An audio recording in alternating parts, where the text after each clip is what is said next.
नमस्कार दोस्तों, आप सभी का स्वागत है हमारे YouTube चैनल नायर 451 में। बाज आदमी अपनी स्त्री से इसलिए नाराज रहते थे कि उसकी लड़कियां ही क्यों होती है, लड़के क्यों नहीं होते। जानते हैं कि इनमें स्त्री को दोष नहीं है या है तो उतना ही जितना मेरा, फिर भी जब देखे स्त्री से रूठे रहते हैं, उसे अभागिनी कहते हैं और सदैव उसका दिल दुखाया करते हैं। निरूपा उन्हीं अभागिनी स्त्रियों में थी और घमंडी लाल त्रिपाठी उन्हीं अत्याचारी पुरुषों में। निरूपा के 3 बेटियां लगातार हुई थीं और वह सारे घर की निगाहों में गिरी गई थी। सास ससुर की प्रशंसा की तो उसे विशेष चिंता न थी।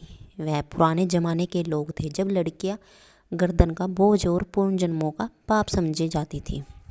हाँ, उसे दुख अपने पति देव की अप्रशंसा का था, जो पढ़े लिखे आदमी होकर भी उसे जलीकटी सुनाते रहते थे।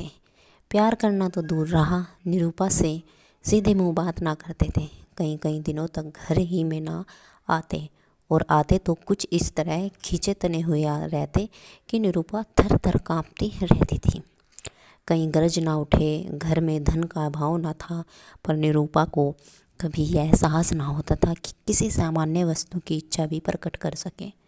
वह समझती थी, मैं अर्थात मैं अभागनी हूँ, नहीं तो भगवान मेरी कोख में लड़कियाँ ही रचते। पति की एक मुग्ध मुस्कान के लिए, एक मीठी बात के लिए उसका हृदय तड़प कर रह जाता था। यहाँ तक कि वह अपनी लड़कियों को प्यार करते हुए सूख जाती थी कि लोग कहेंगे पीतल की नत पर इतना गुमान करती है। जब त्रिपाठी जी के घर में आने का समय होता तो किसी न किसी बहाने से वह लड़कियों को उनकी आंखों से दूर कर देती थी। सबसे बड़ी विपत्ति यह थी कि त्रिपाठी जी ने धमकी दी थी कि अब की कन्या हुई तो घर छोड़कर निकल जाऊंगा, इस नरक में क्षण भर न ठहरूंगा। निरूपा को यह चिंता और भी खाई जाती थी। वह मंगल का व्रत रखती थी, रविवार, निर्जला एकादशी और ना जाने कितने व्रत करती थी। स्नान पूजा तो नित्य का नियम था, पर किसी अनुष्ठान से मनोकामना न पूरी होती थी। नित्य अवहेलना, तिरस्कार, उपेक्षा, अपमान सहते सहते उसका चित्त संसार से विरुक्त होता जाता था। जहाँ कान एक मीठी बात के लिए, आंखें एक प्रेम दृष्टि के लिए, हृदय एक आलिंगन के लिए तरस कर रह जाए, घर में अपनी कोई बात न पूछे, वहाँ जीवन से क्यों ना रुचि हो जाए। एक दिन घोर निराशा की दशा में उसने अपनी बड़ी भावज को एक पत्र लिखा। एक एक अक्षर से असह्य वेदना टपक रही थी। भावज ने उत्तर दिया, तुम्हारे भैया जल्द तुम्हें विदा कराने जाएंगे। यहाँ आजकल एक सच्चे महात्मा आए हुए हैं जिनका आशीर्वाद कभी निष्फल नहीं जाता। यहाँ कई संतानहीन स्त्रियों उनका आशीर्वाद से पुत्रवर्ती हो गई है। पूर्ण आशा है कि तुम्हें भी इनका आशीर्वाद कल्याणकारी होगा। निरूपा ने यह पत्र पति को दिखाया। त्रिपाठी जी उदासीन भाव से बोले, सृष्टि रचना महात्माओं के हाथ का काम नहीं, ईश्वर का काम है। निरूपा, हाँ, लेकिन महात्माओं में भी तो कुछ सिद्धि होती है। घमंडी लाल, हाँ होती है, पर ऐसी महात्माओं के दर्शन दुर्बल है। निरूपा, मैं तो इस महात्मा के दर्शन करूँगी। घमंडी लाल, चली जाना। निरूपा, जब बाजिनों के लड़के हुए तो मैं क्या उनसे भी गई गुजरी हूँ। घमंडी लाल, कह तो दिया भाई चली जाना, यह करके भी देख लो। मुझे तो ऐसा मालूम होता है कि पुत्र का मुख देखना हमारे भाग्य में नहीं है। कई दिन बाद निरूपा अपने भाई के साथ मैके गई। तीनों पुत्रियां भी साथ थीं। भाभी ने उन्हें प्रेम से गले लगाकर कहा, तुम्हारे घर के आदमी बड़े निर्दयी हैं। ऐसी गुलाब फूलों की सी लड़कियों को पाकर भी तकदीर को रोते हैं। ये तुम्हें भारी हो तो मुझे दे दो। जब ननद और भावज भोजन करके लेटी तो निरूपा ने पूछा, वह महात्मा कहाँ रहते हैं।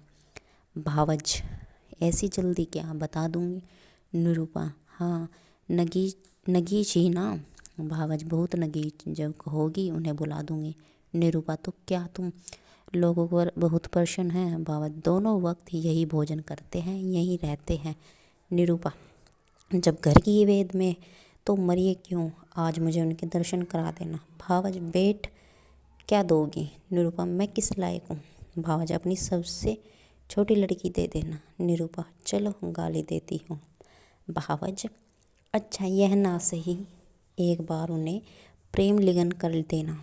निरूपा, चलो गाली देते हो। भावज अच्छा यह ना सही एक बार उन्हें प्रेमालिंगन करके देना। निरूपा भाभी मुझसे ऐसी हंसी करोगी तो मैं चली जाऊंगी। भावज वह महात्मा बड़े रही रशिया है। निरूपा तो चूल्हे में जाए, कोई दुष्ट होगा। भावज उनका आशीर्वाद तो इसी शर्त पर मिलेगा, वह और कोई भेंट स्वीकार ही नहीं करते। निरूपा तुम तो यो बातें कर रही हो मानो उनकी प्रतिनिधि हो। भावज हाँ, वह यह सब विषय मेरे ही द्वारा तय किया करते हैं। मैं भेंट लेती हूँ, मैं ही आशीर्वाद देती हूँ, मैं ही उन्हें उनके हितार्थ भोजन कर लेती हूँ। निरूपा तो यह कहो कि तुमने मुझे बुलाने के लिए यह हीला निकाला है। भावज नहीं, उनके साथ ही तुम्हें कुछ ऐसे गुर दूंगी जिससे तुम अपने घर आराम से रहा। इसके बाद दोनों सखियों में कानाफूसी होने लगी। जब भावज चुप हुई तो निरूपा बोली, और जो कही फिर क्या ही कही हुई। भावज तो क्या, कुछ दिन तो शांति और सुख से जीवन कटेगा, यह दिन तो कोई लौटे ना लेगा। पुत्र हुआ तो कहना ही क्या, पुत्री हुई तो फिर कोई नई युक्ति निकाली जाएगी। तुम्हारे घर के जैसे अकल के दुश्मनों के साथ ऐसी ही चाले चलने से गुजारा है। निरूपा मुझे तो संकोच मालूम होता है। भावज त्रिपाठी जी को 2-4 दिन में पत्र लिख देना कि महात्मा जी के दर्शन हुए और उन्होंने मुझे वरदान दिया। ईश्वर ने चाहा तो उसी दिन में से तुम्हारी मान प्रतिष्ठा होने लगी। घमंडी दौड़े हुए आएंगे और तुम्हारे ऊपर प्राण निछावर करेंगे। कम से कम साल भर तो चैन की बंसी बजाना, इसके बाद देखी जाएगी। निरूपा पति से कपट करूँ तो पाप ना लगेगा। भावज ऐसे स्वार्थियों से कपट करना पुण्य है।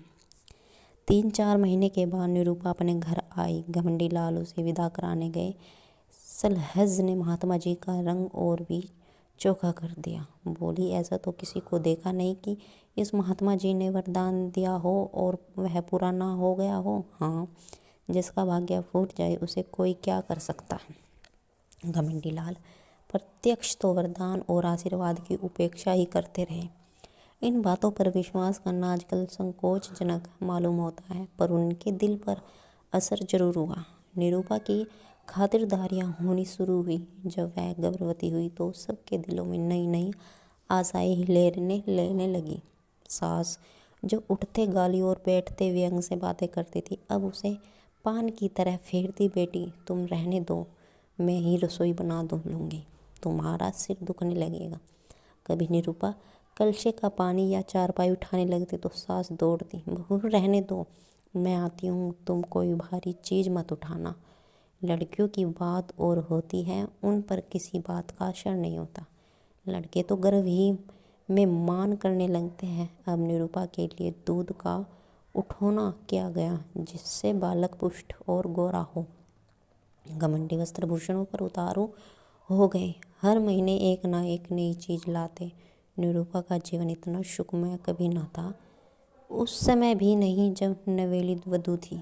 महीने गुजरने लगे, निरूपा को अनुभूत लक्षणों से भी विदित होने लगा कि यह कन्या ही है, पर वह इस भेद को गुप्त रखती थी। सोचती थी सावन की धूप है, इसका क्या भरोसा, जितनी चीज़ धूप में सुखानी हो सुखा लो, फिर तो घटा छाएगी।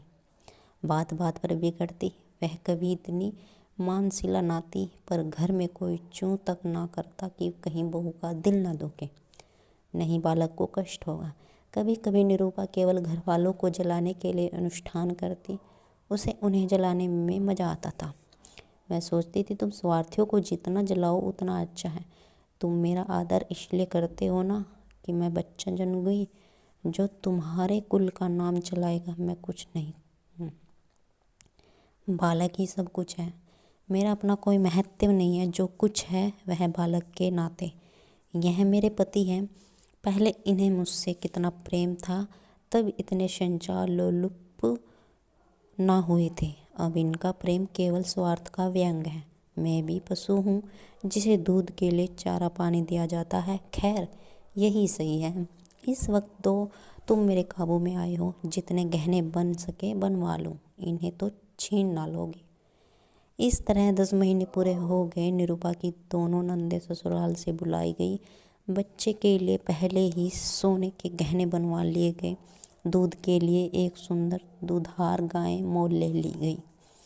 घमंडी लाल उसे हवा खिलाने को एक छोटी सी सेज गाड़ी लाए। जिस दिन निरूपा को प्रसव वेदना होने लगी, द्वार पर पंडित जी मुहूर्त देखने के लिए बुलाए गए। एक मीर शिकार बंदूक छोड़ने को बुलाया गया। गाय ने मंगल गान के लिए बटोर ली गई। घर से तिल तिल का खबर मंगवाई जाती थी। क्या हुआ लेडी? डॉक्टर भी बुलाई गई। बाजे वाले हुक्म के इंतजार में बैठे थे। पापर भी अपनी शारगी लिए जच्चा मान करे नंदलाल शो की तान सुनाने को तैयार बैठा था। सारी तैयारी, सारी आशाएं, सारा उत्सव समारोह एक ही शब्द पर अवलंबित था। जो जो देर होती थी, लोगों में उत्सुकता बढ़ती जाती थी।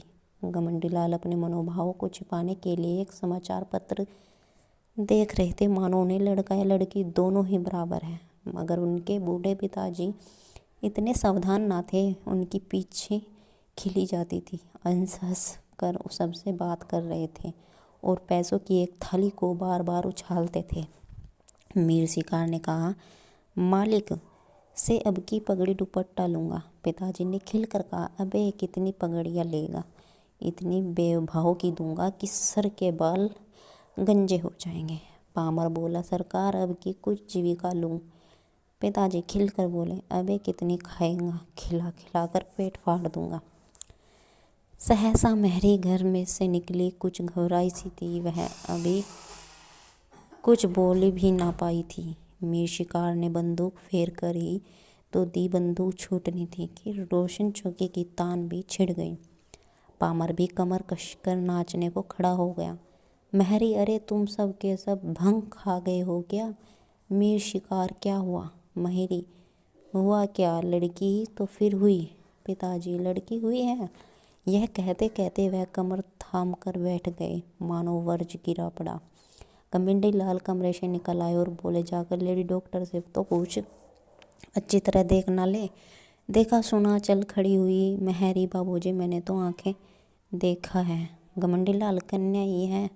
पिताजी, हमारी तकदीर ही ऐसी है बेटा। जाओ रे सब के सब, तुम सभी के भाग्यों में कुछ पाना ना लिखा था तो कहाँ से पाते? भाग जाओ। सैकड़ों रुपए पर पानी फिर गया। सारी तैयारी मिट्टी में मिल गई। घमंडी लाल, इस महात्मा से पूछना चाहिए। मैं आज डाक से जरा बचा के खबर लेता हूँ। पिता, धूर्त है धूर्त है। घमंडी लाल, मैं उनकी सारी धूर्तता निकाल दूंगा। मारे डंडों के खोपड़ी ना तोड़ दूँ तो कहिएगा। चांडाल कहीं का, उसके कारण मेरे सैकड़ों रुपये पर पानी फिर गया। यह सेज गाड़ी, यह गायें, यह पलना, यह सोने के गहने किसके सिर पटकू? ऐसे ही उसने कितने ही को ठगा होगा। एक दफ़ा बचा ही मरम्मत हो जाती तो ठीक हो जाते। पिताजी, बेटा उसका दोष नहीं है, अपने भाग्य का दोष है। घमंडी लाल, उसने क्यों कहा ऐसा नहीं होगा?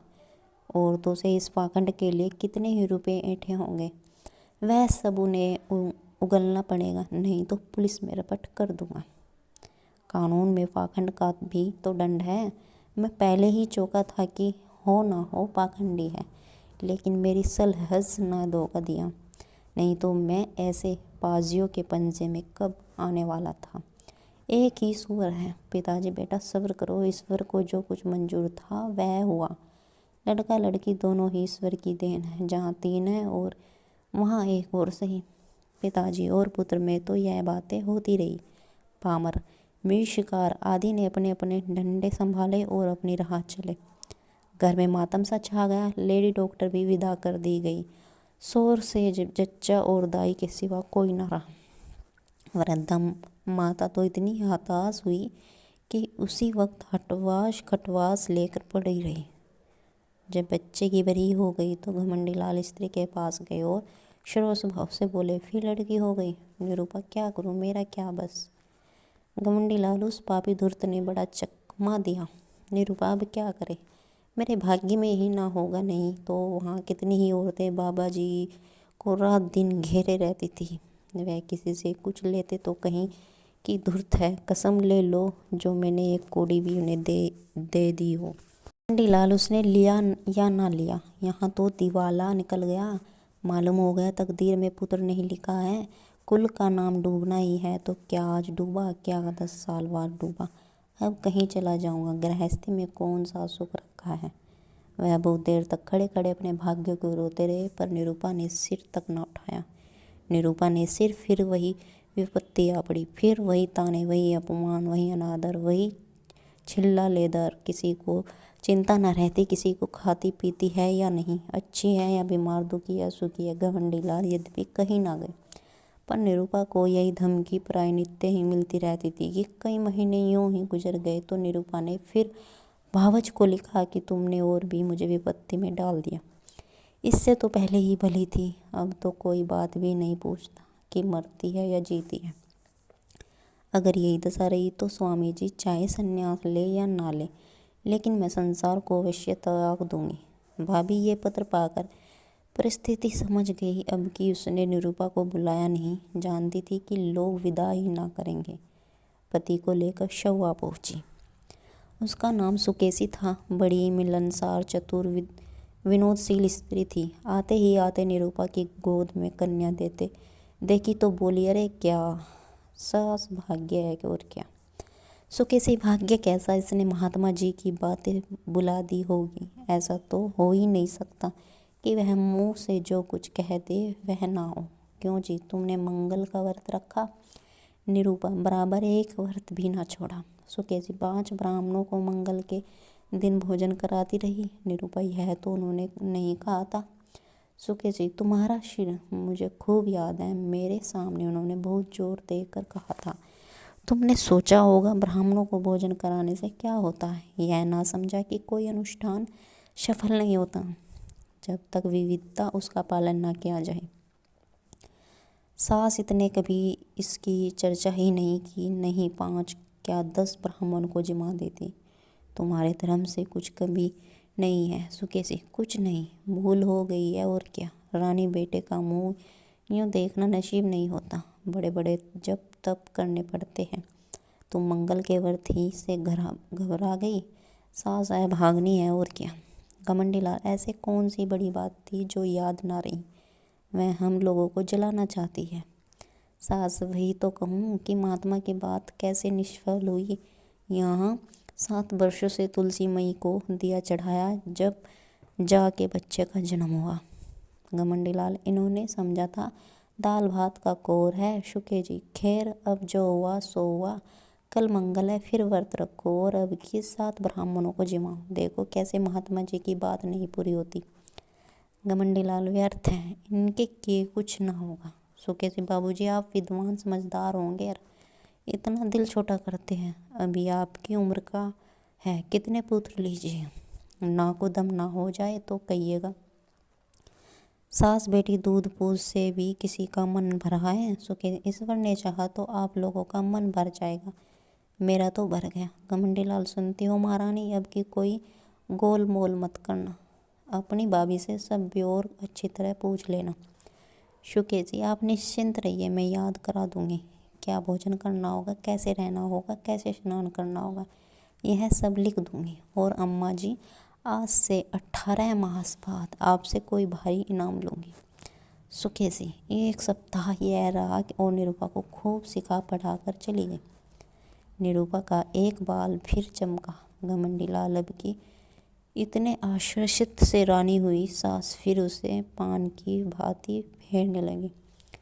लोग उसका मुंह जोहने लगे। दिन गुजरने लगे। निरूपा कभी कहती, अम्मा जी आज मैंने शौपन देखा कि वृद्ध स्त्री ने आकर मुझे पुकारा और एक नारियल देकर बोली, यह तुम्हें दिए जाती हूँ। कभी कहती, अम्मा जी अब की ना जाने क्यों मेरे दिल में बड़ी बड़ी उमंग पैदा हो रही है। जी चाहता है खूब गाना सुनूं, नदी में खूब स्नान करूं, हर दम नशा सा छाया रहता है।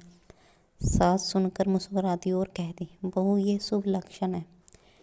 निरूपा चुपके चुपके माजूर मंगवा कर खाती और अपने असल नेत्रों से ताकते हुए घमंडी लाल से पूछती, मेरी आंख लाल है क्या।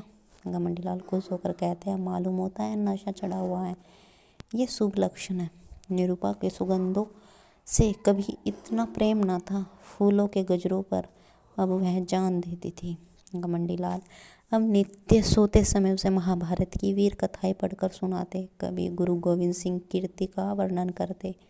अभिमन्यु की कथा से निरूपा को बड़ा प्रेम था। पिता अपने आने वाले पुत्र को वीर संस्कारों से परिपूत कर देना चाहते थे। एक दिन निरूपा ने पति से कहा, नाम क्या रखोगे घमंडी लाल? यह तो तुमने खूब सोचा, मुझे तो इसका ध्यान ही ना रहा। ऐसा नाम होना चाहिए जिससे सूर्य और तेज टपके। सोचो कोई नाम। दोनों प्राणी नामों की व्याख्या करने लगे। जोरावर लाल से लेकर हरिश्चंद्र तक सभी नाम गिनाए गए, पर उस असामान्य बालक के लिए कोई नाम न मिला। अंत में पति ने कहा, तेग बहादुर कैसा नाम है? निरूपा, बस यही नाम मुझे पसंद है।